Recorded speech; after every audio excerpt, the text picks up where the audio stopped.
is 6. Oh, we are recording for any of you who don't want your face on recording. You can take it off. The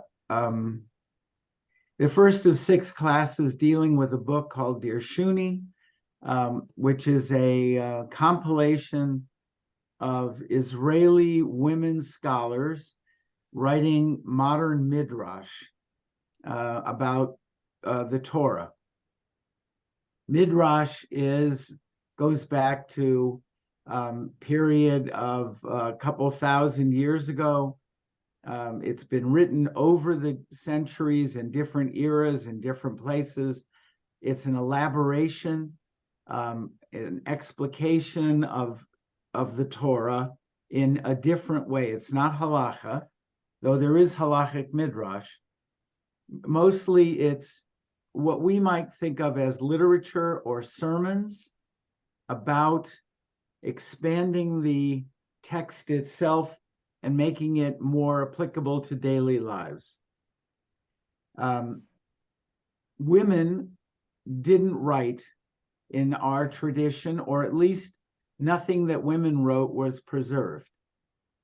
They may have written, but it was not considered to be the kind of literature that our tradition would preserve and pass on. So that's really, women writing is a very modern phenomenon within the Jewish tradition. It's really only been in the last few centuries. First, women wrote in Yiddish. Then a few women started to write during the Enlightenment in the 19th century. We started having more publications of women's writing. We have some diaries of women from the medieval period. But obviously in the 20th century and the 21st century, it has become a norm that women write in all different forms. But the most modern phenomenon within the Jewish tradition is women immersing themselves as scholars in Jewish tradition and writing traditional Jewish texts that are being published and now being disseminated and taught. This compilation, Dear Shuni, was published first in 2003. There are presently 2 volumes of it. One volume was published in English this past summer. It's all of it is now online on Sefaria, but it's in Hebrew. These are Israelis writing, Israeli women feminists, scholars who are writing. So we only have certain texts that we can look at. I wanted to actually look at, start it in a lighter vein, but considering what's going on in Israel and in the Jewish world, and the pain and suffering and the difficulty and the crises, I thought we'd take a more sobering text. It's not the way I would normally want to begin this, but I think it's something we should look at. And I also want to just say that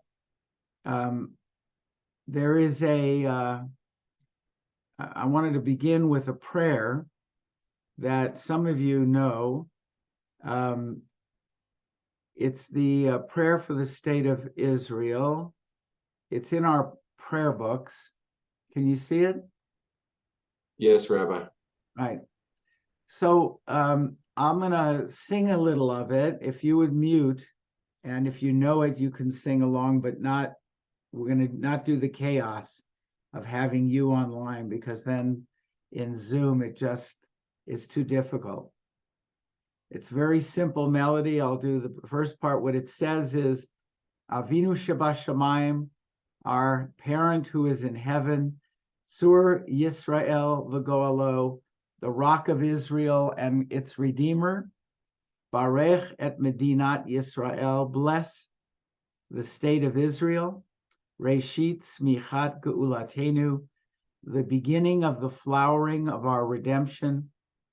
Hagein aleha ve'avrat chasdecha, defend her or protect her in your loving kindness, ufros aleha sukat shlomecha, and bring over her the sukkah of peace, of your peace.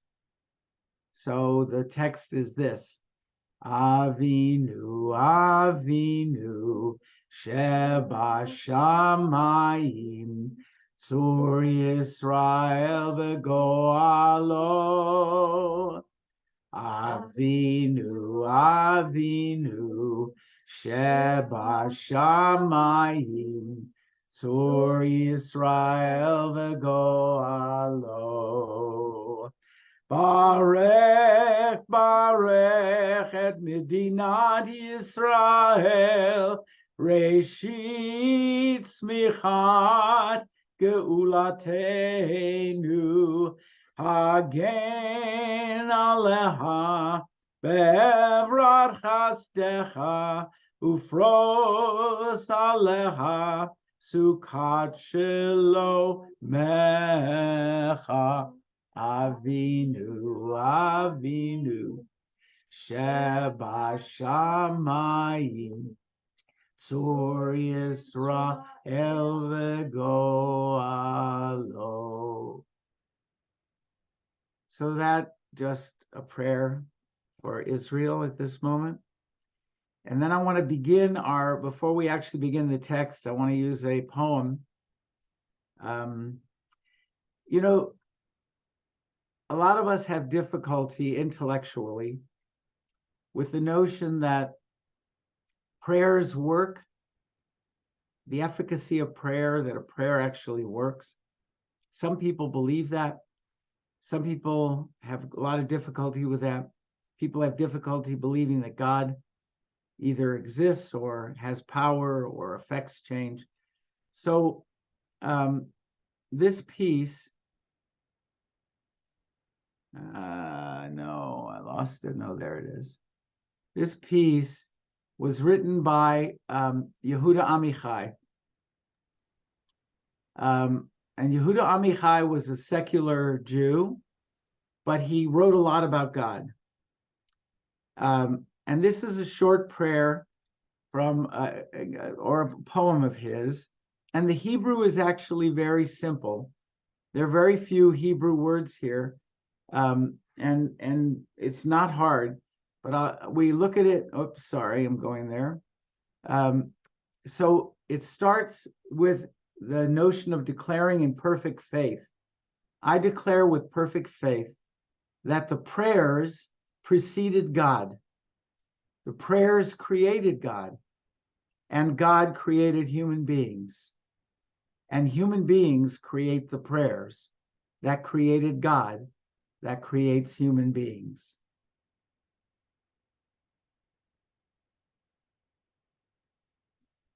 I'll read that one more time. I declare with perfect faith that the prayers preceded God, the prayers created God, and God created human beings, and human beings created the prayers that created God, that creates human beings.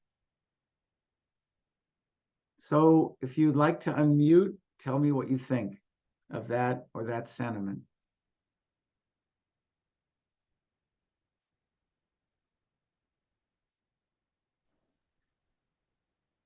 My immediate thought was it was like a circle, or the saying, which came first, the chicken crossing the street, or which came first, the egg or the chicken? Yeah. In a way. Yeah. Yeah. Bubbie, you were going to say something? I was going to say, we always try to say that it's a partnership between humans and God. And I think this is probably what it's trying to say. But it's a partnership. We created the prayers, we created God. God answered our prayers, but because we were able to give God the prayers, he created us. Right. It's the whole issue of God is a difficult one, and prayer is a difficult one. But somehow there is this sense that particularly at difficult times, we still need to say prayers. Whether the prayers are heard or they're not heard, they seem to have some effect on us, or on many of us.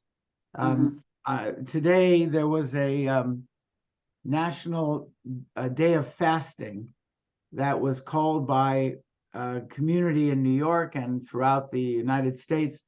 Hundreds of rabbis participated, and I did as well. I don't believe that fasting affects what's going on in Israel. Intellectually, I don't believe that. And yet I fasted. I did it because Jews were doing it for Israel. And it seemed to me to be something I should participate in. Even though I don't really believe that the fasting will necessarily make a difference. Sometimes you say things and do things because you believe it's the right thing for you to do, whether you believe it actually makes a difference or not. At least that's the way I view it. So let's look at the first text, the one we're going to look at today. And I have to warn you, we're looking at the book of Job. So it's not the most fun text in the world. So let's start. Those of you who know anything about the book of Job, want to chime in? What's Job about? Suffering. About what, Bubbie? Suffering. Suffering. All right. What else do we know about that book? So for those that don't, let me tell you, it's a very simple story. Job is the most righteous of all people. And God says, look at my righteous Job. He loves me and he worships me. And there's this voice or presence that's called Satan, which we think of as Satan, but it's really a voice, a character, says, sure, of course he loves you. He's rich. You blessed him with children. He's got a great life. You know, why shouldn't he love you? So God says to this presence, okay, do whatever you want to Job. He'll still love me. And the presence basically kills off the children, the cattle. He becomes impoverished, puts boils on his skin. His wife dies. He's just a mess. And Job doesn't curse God. And Job's friends come to visit him. And they say, just curse God and die. And he says, I won't curse God. And in the end, God actually blesses Job with another family, more cattle and sheep, and clears up all of his complexion. Now, this is a very difficult issue of dealing with suffering when an innocent, righteous person suffers. And it seemed to me it's a question that, certainly a question I ask when things like the horrific killings and mutilations that took place in Israel, not to soldiers, but to babies and to older people and young people who are playing and dancing. And somehow there is this issue of why is there that kind of suffering for young, innocent people? So let's read a little of the book of Job. These are excerpts. You can see we jump from the first chapter to the 40th chapter, right toward the end of the book. Who would like to read some of the book of Job? Read. I know, Bubbie, you can always count on you to read. Go ahead. Somebody else want to read? That's okay. They'll get a chance. Okay. All right. The Lord said to the adversary, have you noticed my servant Job? There is no one like him on earth, a blameless and upright man who fears God and shuns evil. The adversary answered the Lord, does Job not have good reason to fear God? Why, it is you who have fenced him round, him and his household and all that he has. You have blessed his efforts so that his possessions spread out in the land. But lay your hand upon all that he has, and he will surely blaspheme you to your face. All right, so here's the word in Hebrew. You can see in the second line over here, the fourth word. It's the first word in the line. Ha-satan. That is where the word Satan comes from. Satan is a Christian concept. Ha-satan is God's adversary wherever God dwells. The rabbis envisioned, and our tradition envisions, that God dialogues. Now, we're going to see who God is dialoguing with from the standpoint of this modern midrash. But in the text, it seems that this adversary actually exists and has this argument with God. So we go to the end of the story, and Job has asked God why he's doing all this. He doesn't curse God, but he asks him why. And this is part of the answer. Bob, you want to continue? Sure. The Lord said in reply to Job, shall one who shall be disciplined, Goes to complain. goes complain against Shaddai? Shaddai is God, right? Shaddai is God. He who arraigns God must respond. Job said in reply to the Lord, see, I am of small worth. What can I answer you? I clap my hand to my mouth. Right. So Job says, I have nothing to say to you. I can't answer you. You're the great God. I need an answer from you. Continue, Bob. Are we reading the right-hand column? Yeah, continues on the right. Yeah, continues on the right. Okay. I have spoken once and will not reply, twice, and I will do so no more. Then the Lord replied to Job out of the tempest and said, gird your loins like a man. I will ask, and you will inform me. So they're having this dialogue, and the tempest, by the way, is often translated as the whirlwind, out of the whirlwind. This is, or the hurricane, or the tornado. It's that kind of powerful force of wind. And God speaks out of this powerful force of wind. Do you remember a time where God speaks to another person in the Bible, and it's not out of the power of the wind, but it's out of the still small voice? So it's with Elijah the prophet. With Elijah the prophet, it says, and God was not in the wind, and God was not in the fire. God was in the still small voice. Here, God is in the whirlwind, the hurricane. We're in a Category 5 hurricane, and we're in the middle of it, and that's how God is speaking to Job. And he says, gird your loins. I will ask, you will inform me. You're going to answer me, Job. So, now, top of this page. Would you impugn my justice?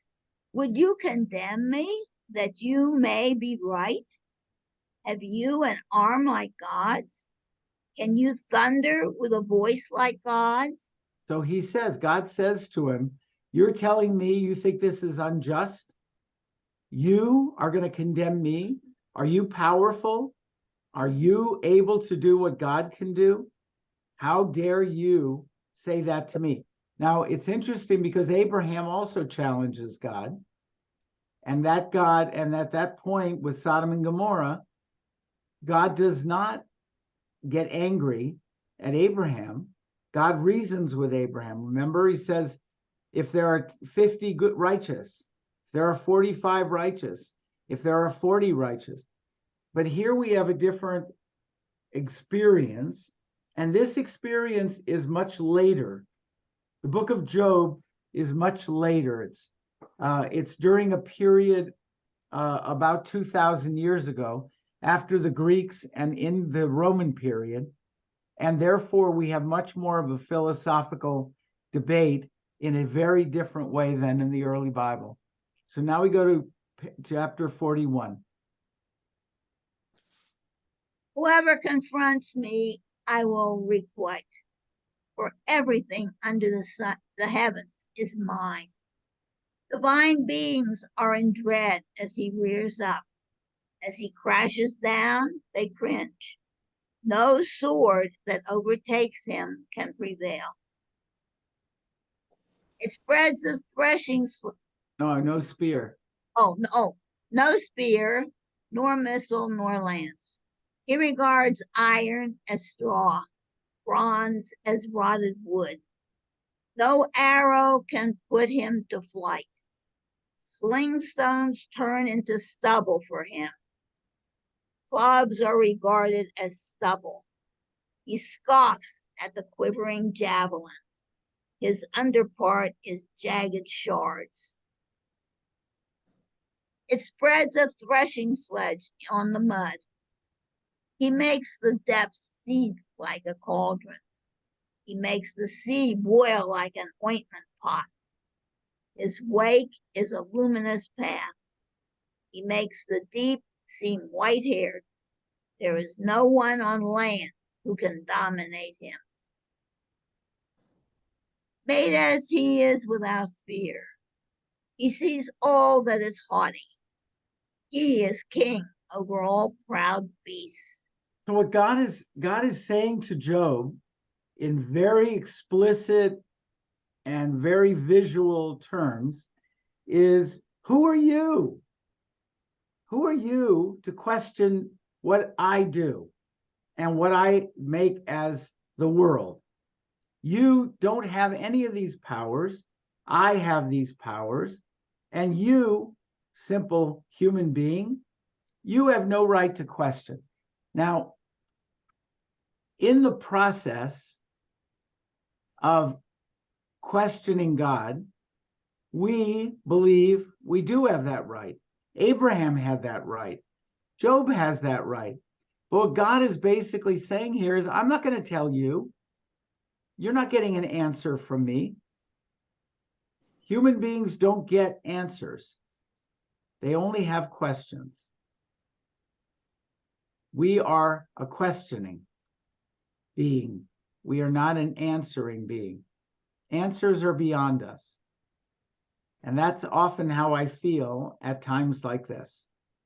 There are no words. There are no answers. There's nothing to say. Sometimes there are things to do, but there's not much to say. So let's see what Job replies. Someone else want to read? Bobbie's been reading a lot. You got another reader on tonight? I'll read. Oh, okay. Good. Alice. Starting at 1 to 6. Yes, please. Job said in reply to the Lord, I know that you can do everything, that nothing you propose is impossible for you. Top of the Who right. is this who obscures counsel without knowledge? Indeed, I spoke without understanding of things beyond me, which I did not know. Hear now, and I will speak. I will ask, and you will inform me. I had heard you with my ears, but now I see you with my eyes. Therefore, I recant and relent, being but dust and ashes. So Job accepts God's chastisement and says, you are right and I'm wrong. I'm dust and ashes, and I now fully understand that I don't have a right to the answers. Now, Tamar Biala is the editor of Dear Shuning. She's also writes Midrash. And she's really one of the founding kind of matriarchs of this modern midrashic tradition. And she wants to look at that line. And Job answered God and said, I have known you are able to do all, that you cannot be blocked from any purpose. She wants to look at that line, and she wants to understand what's going on in this text from a modern standpoint. So, this is her writing. This is not the Bible. We're now reading Tamar Biala's take on the book of Job and that aspect of Job answering God. Who wants to read her? Oh, well, Alice, you can keep going. Job sat in the ashes alone. His 3 friends who had come to shake their heads in pity and to console him had each returned to his place. Even Eliyahu, who had come last and expressed himself heatedly, took leave of him. Job stayed in his insult many days until there came the eve of Yom Kippur. Job remembered what his masters had taught him, that Yom Kippur cannot atone for sins one person does to another until one appeases his friend, and said to himself, what will become of the Holy Blessed One? For he has not come to appease me, and Yom Kippur is coming and will not atone. So Job wondered. Wait, maybe... 1 second, Alice. Alice, 1 second. So we know what it says about Yom Kippur, right? It says Yom Kippur atones for sins between man and God, but not for sins between man and man, until you go to the person you offended and you ask for forgiveness. Job is saying, God has done this to me, and God hasn't asked me forgiveness. God has not come to me, and it's Yom Kippur. Meaning God doesn't get forgiveness. I can't forgive God unless he comes to me to appease me, because he sinned against me. So he reasons now, this is Tamar Biala. He reasons, Job, according to Tamar, why would God not have come to me? God knows it's Yom Kippur. God knows he offended me. Why wouldn't God come and ask forgiveness? So Job wondered. Alice? Maybe the Holy Blessed One is scared, so to speak, from that other voice, taking a stand inside him and saying again and again, does Job fear God for no reason?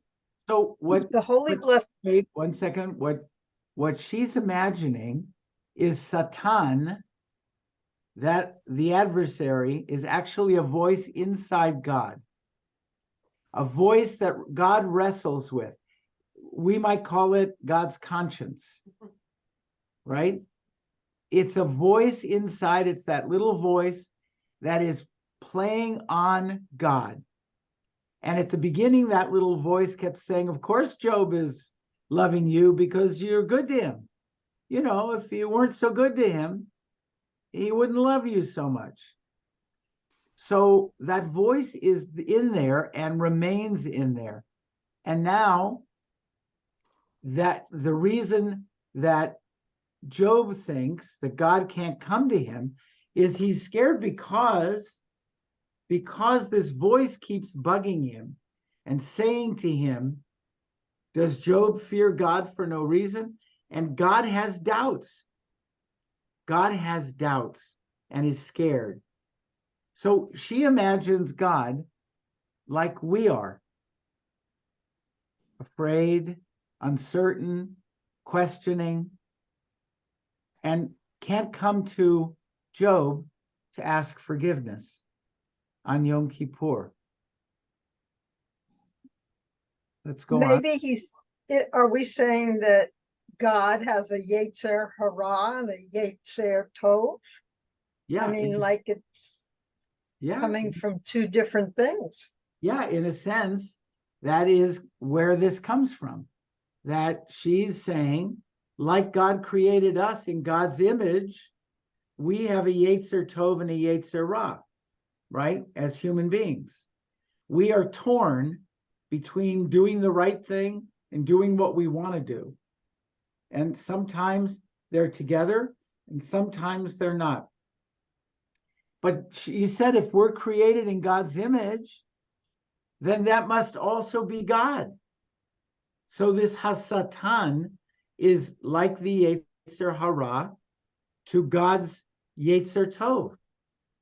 God is also conflicted. God is also questioning. God is also unsure and even afraid. She's imagining a God who would create the kind of human beings that we are and say that we're created in his image, right? So God must be like us with our foibles. And that's why God doesn't show up on Yom Kippur to ask forgiveness, even though Job deserves an apology. An apology, absolutely.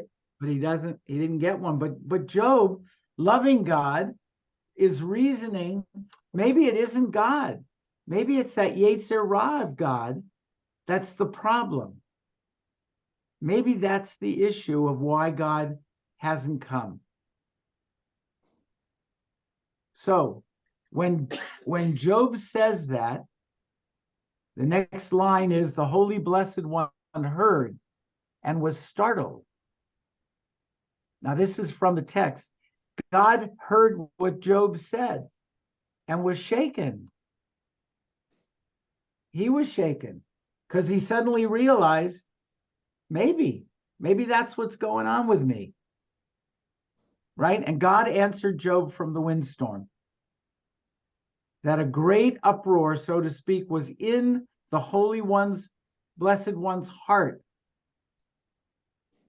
God realizes this windstorm is him, in him.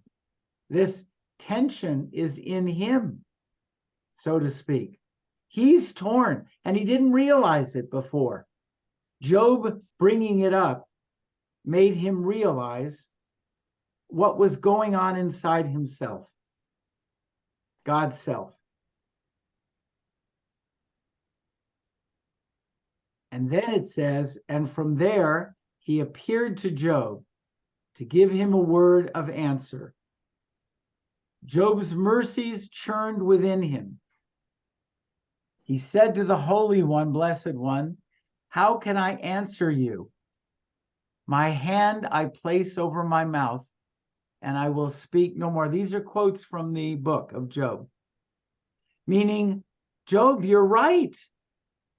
How can I answer you? I place my hand over my mouth. I can't speak. You're right. This is going on inside me, and I didn't even realize it. Job is talking. Yes, the question is who, Joni said, but aren't these words coming from Job? And the answer is, in Midrash, text can be used in different ways.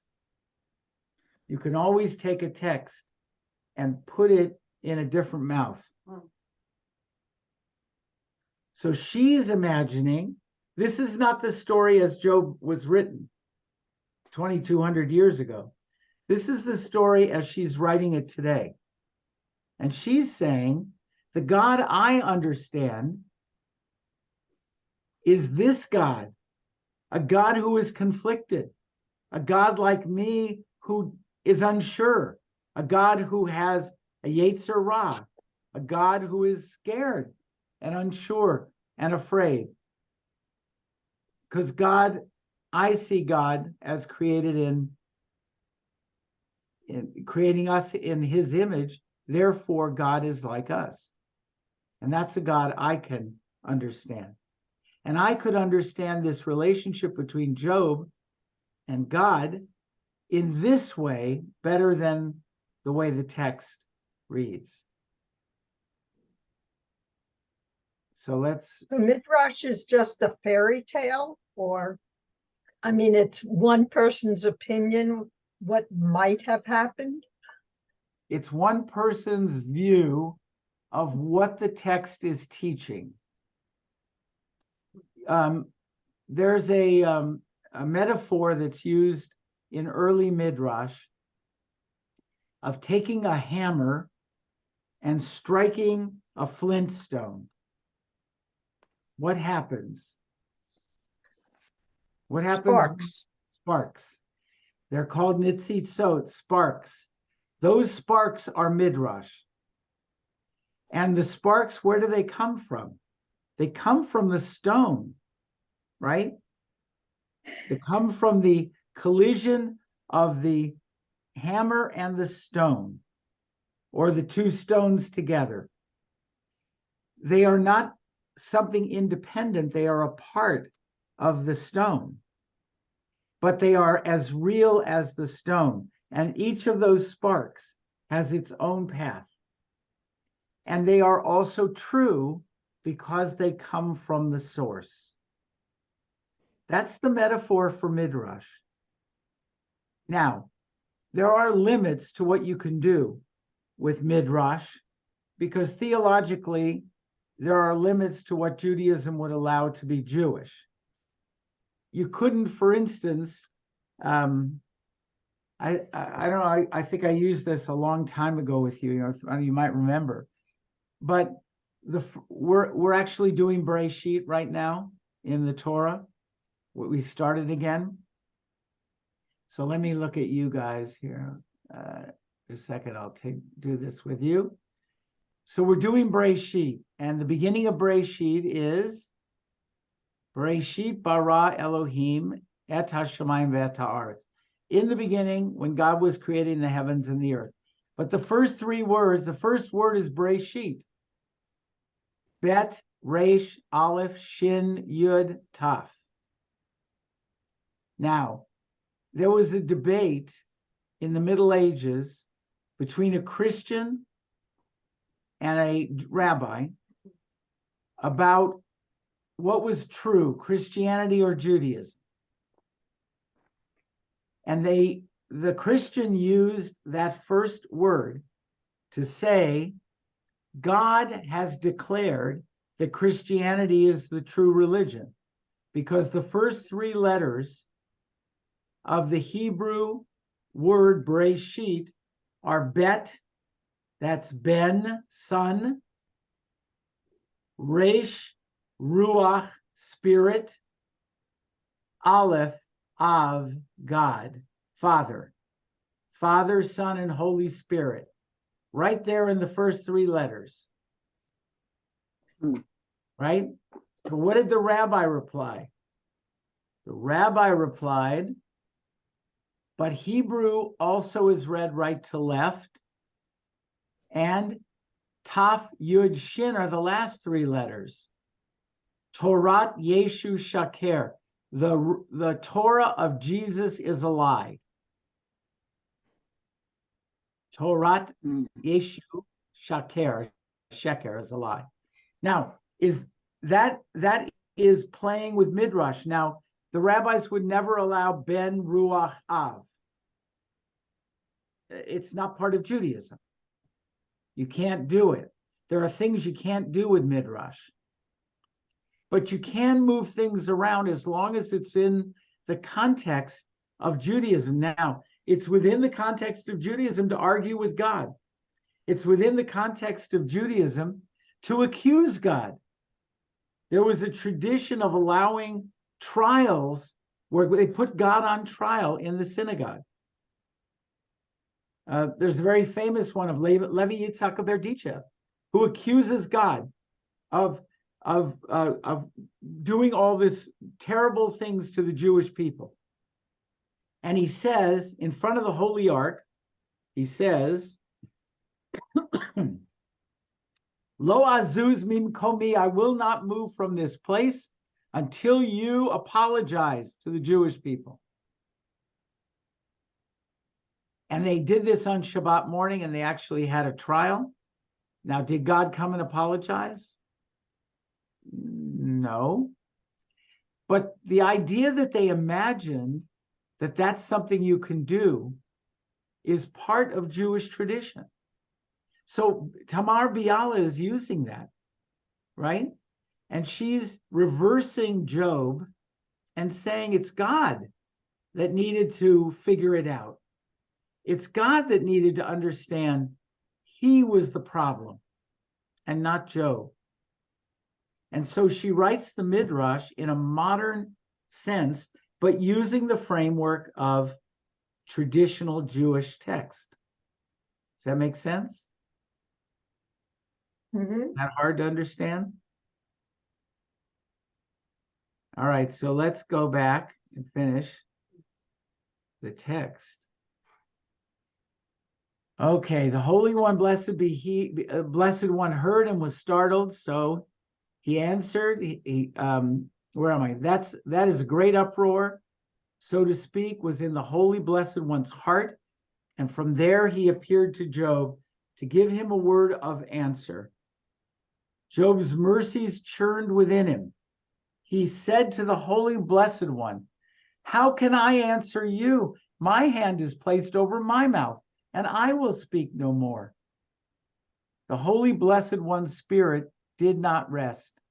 He came back and revealed himself to Job a second time, still amidst the confusion, as it is written, and God answered Job from the world, from the, what did I do? From the windstorm. Wrong place there. Job saw the Holy Blessed One's anguish. God is anguished, and Job is feeling mercy for God, compassion for God, right? Job saw the Holy Blessed One's anguish. He girded up his loins and he cried out, I have known you are able to do all. I've known that you are up to that voice within you that harasses you again and again with no let up. No, you cannot be blocked from any purpose. And he uses the Hebrew word that is in the text, mezima, for any purpose. But he's going to play on, she's going to play on that word. You cannot be blocked from asking that voice. Where is it? From asking, I went too far. There. That voice, ma ze ma. What is this? Mizima. Here's mizima. And she translates it as ma ze ma. What is this? And challenge it. Challenge that voice, God. For it is but a small voice, and you, God, are the great voice. As it is written, these things God said, a great voice. Again from the text. Hear my word, Job says. Speak to it that way, and it will shrink and return to its place and not harass you anymore. Mm. And instantly it happened after Job spoke these words to God. And what these words were, it does not say. For those were the words the Holy Blessed One spoke to Job, and a great secret they are, a secret of a responsive voice I hear from the text. What is a responsive voice? Kol anot. That is that tormenting voice that answers back and answers back until you stand up opposite it, a voice greater than it, and the greater voice answers what it answers, and that tormenting voice gets smaller and smaller and returns to its place and doesn't harass anymore. And that is what happened to the Holy Blessed One until the Satan vanished from that book and is never mentioned again. So what she's saying is she's reversing, in effect, the dialogue between God and Job in the original book. She's saying, in my understanding, it's Job who helps God understand that the whirlwind is within him, the confusion is within him, and if he would only stand up to his inner voice, that inner voice, which is smaller than him, it would eventually go away. But she's also saying that to you and me, right?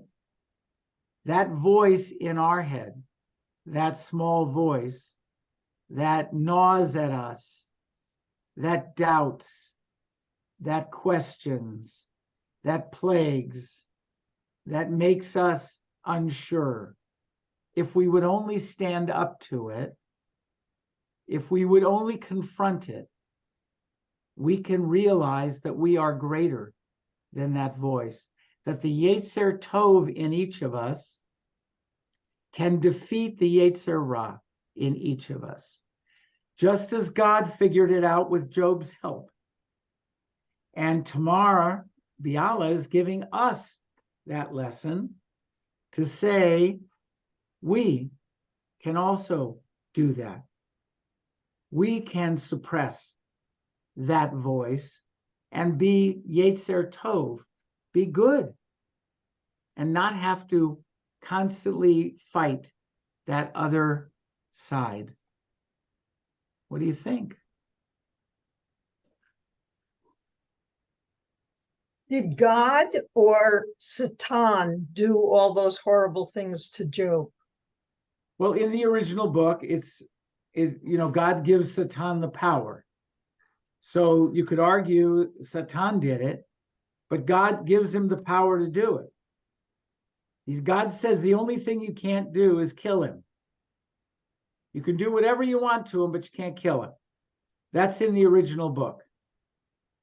Now, Tamar is saying this Satan is actually God. It's God's Yetzer Hara. Because God suspects, Tamar says, that Job does only love him because God is good to him.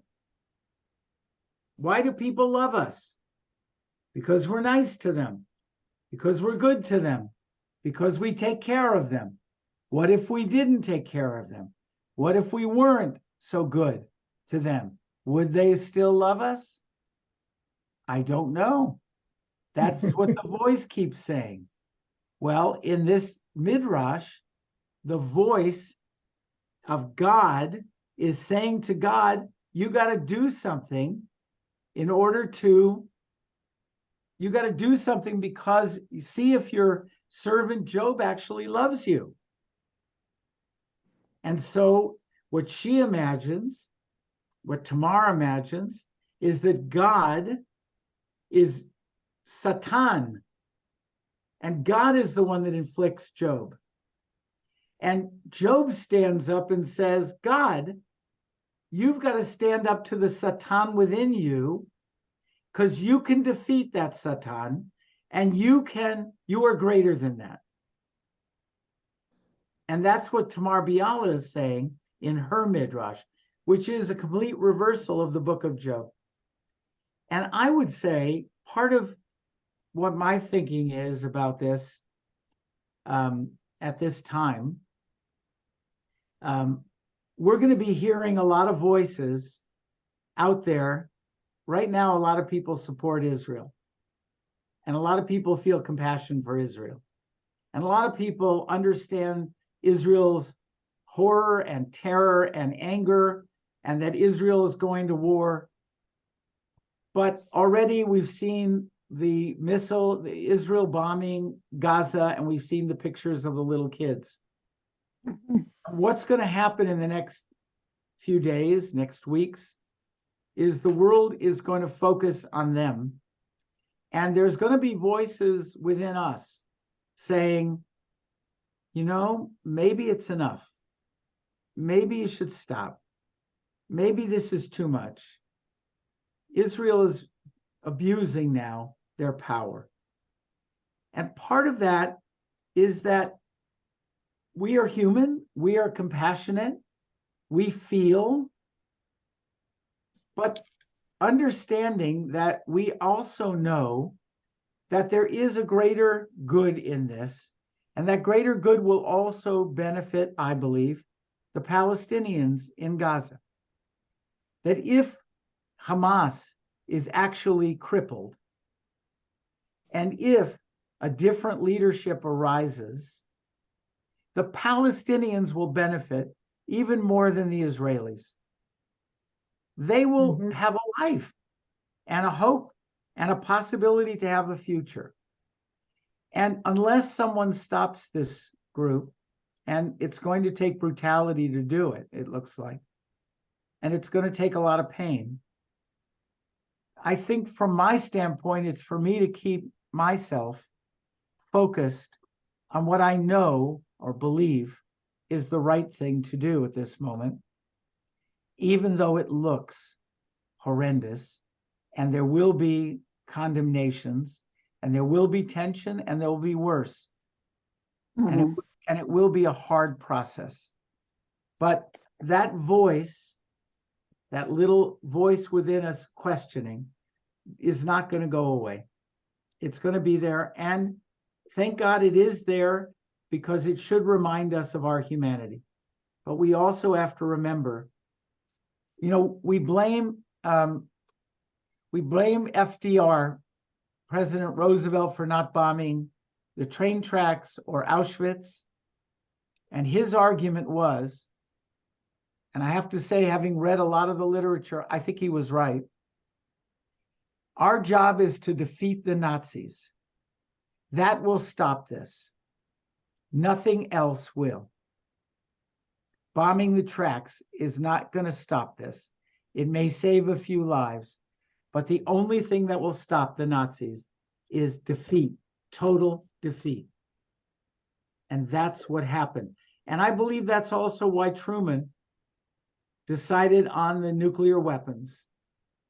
As terrible as they were, it ended a war.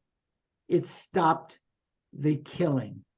And the reality is, this war that's going on now, as ugly as it will look, it needs to end Hamas for the Palestinians' sake and for the Israelis' sake.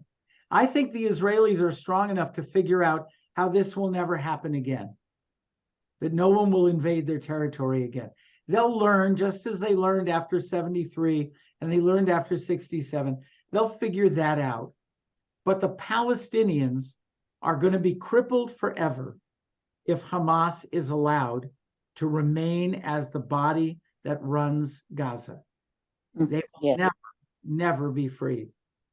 And so I'm hoping that we in the Jewish community, and I'm hoping in America and in our leadership, and I'm hoping that President Biden, who has said all the right things, will continue to understand that this must be done, and that this is like that, an evil that absolutely has to be eradicated.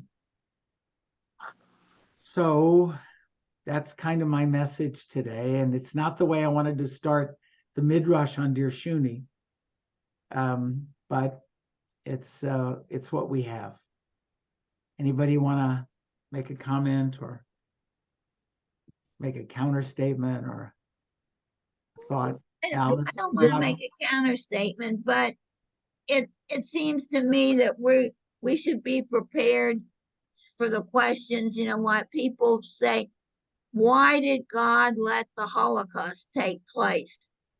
And I can just picture that that's what people are going to say about this. Why did God let this happen to Israel?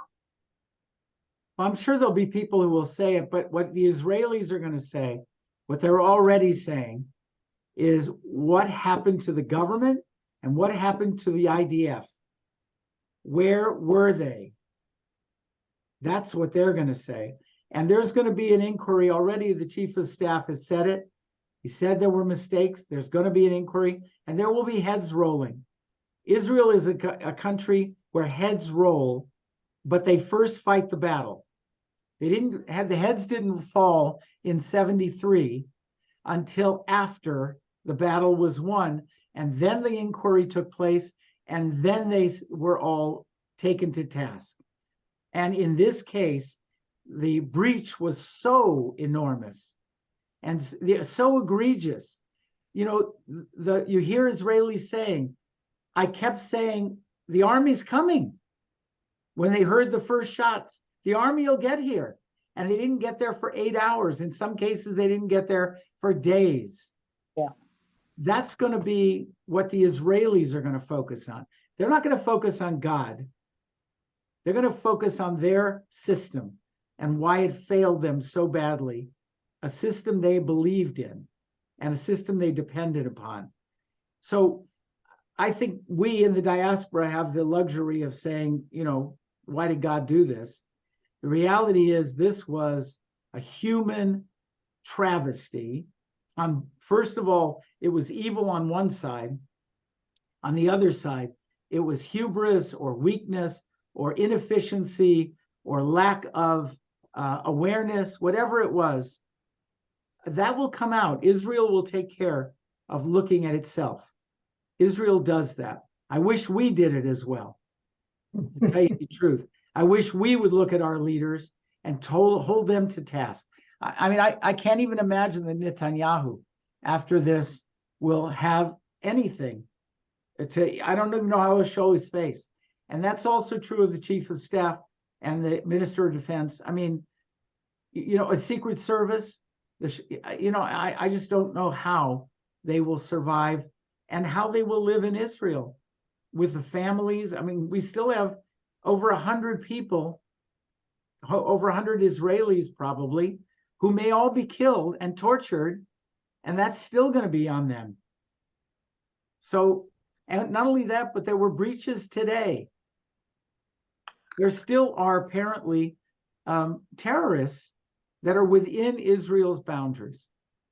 And this is day 6. So I guess I wouldn't look at the God issue from Israel's standpoint. That's kind of something, that's an ongoing thing about why God allows this to happen. How do babies get beheaded? I mean, how does that happen? Under any circumstances, how does that happen? But it happened in the Holocaust. They smashed babies against stones and walls, the Nazis. I mean, that's what happens. That's why it's got to be stopped. It's got to be stopped. And it can only be stopped because Iran's not going to stop it. It can only be stopped with terror. And that's unfortunately what's going to happen, in my view. Hey, Mark, it's nice you came on. You want to say something? I see Yael Dadun, our rabbi, is with us here at the end. You guys want to say something? You got just unmute. You can say something. Got anything to add? Stay strong, Zach. I just wanted to ask, how do we get rid of Hamas without killing a bunch of Palestinians at the same time? You don't. No, You don't. You don't and can't. And that's the sadness. That is the sadness. And that is the unfairness of all of this. But there are 2.5 million Palestinians living in Gaza, right? There have been 1,300 killed so far, of which about 400 or 500 were terrorists. There are going to be a few thousand more killed, but that will hopefully free up 2.4 million Palestinians to live a life. Because up until now, they've had 80% unemployment of their youth, of their young men and women. 80%. They have over 40% unemployment. They have no life, and they're being fed by the United Nations. You know, there's no future there. The only future it's to get rid of this evil that is controlling them. And that has to be taken out the only way it can be taken out.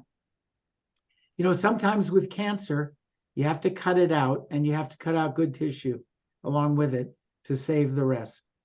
And I think that's what's happening. And I'm sad and I'm unhappy, and it's wrong, but it's right also. It's just. It's what must happen. And I'm hoping the world will understand that long enough to let Israel do it and not force Israel to go to a ceasefire, because there are already out there calls for ceasefire. right? Let's just make nice and negotiate for the hostages, and Israel will give back the 1,500 terrorist bodies that are on its land, and we'll all go back to the way it was. I don't believe Israel is going to do that. I don't think it's possible anymore. I think this is full go. This is full speed ahead. And it's going to be a very difficult period coming up for everybody. And I'm just also thank God that we have such great relationships with our law enforcement community, because it's going to play out not just in Israel and the Middle East. It's going to play out elsewhere. And there are communities that are a lot more vulnerable than we are. Anyway, that's my take. Next week, I hope we'll be able to go back to some of the texts from Dear Shuni that are not as heavy and not as difficult. Mark, you want to say something now? Well, I just want to say, first of all, to see Rabbi Dadoun is a real pleasure.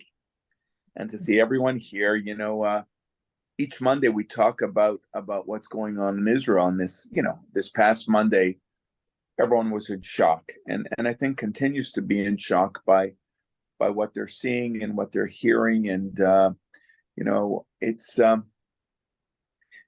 kind of hard to believe that we're I say every Monday in Israel, the news happens, so the news of today won't even matter next week. Well, last Monday, a week ago Monday, when I was doing this, who could have foreseen what happened this past weekend? Right. And on a personal note, my stepdaughter and our grandchildren came from Israel today. They were lucky to get out on a plane. They'd been living in and out of the bomb shelters, and their cousins are going into armed services, and one of her cousins was, I told Alice and some of the others, my niece was at that music festival last Saturday morning. Ooh. She was there Friday night and Saturday, and they're drinking and this and enjoying, and all of a sudden at 6:30 in the morning, she and her boyfriend heard these rockets going off, and they said, we better get out of here. And they were lucky enough to get out, and they drove out, and the security guard said, go the other way. And as they were leaving, in the distance, they saw a bunch of white pickup trucks coming. So they were extremely fortunate to get out, and she was traumatized for a number of days after that. And so it's in these really difficult days and times that we're in now to pray and hope, and we think that the other night, I know a number of us were at the Miami Beach Holocaust Memorial, and how good it felt to be with other fellow Jews.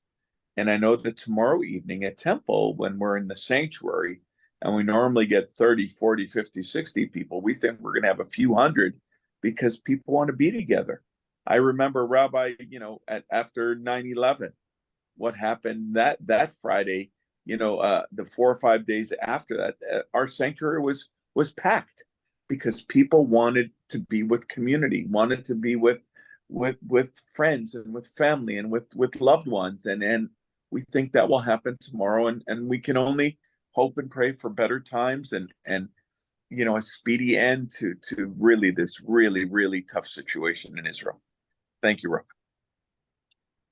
Okay, well, let's hope for the best, and we'll wish you a Shabbat Shalom, and hopefully we'll see most of you tomorrow. Won't see Rabbi Dadoun, because she's going to be in her shul in Cleveland, Ohio. Huh? Unless she surprises us and jumps on a plane and comes tomorrow. Don't tempt me. Don't tempt me. There you go. Shabbat Shalom, everyone. Shabbat Shalom. Thank you. Thank you. Craig. Thank you, Craig. רבי, אתה יכול להישאר שנייה? כן. Okay. Bye, everyone.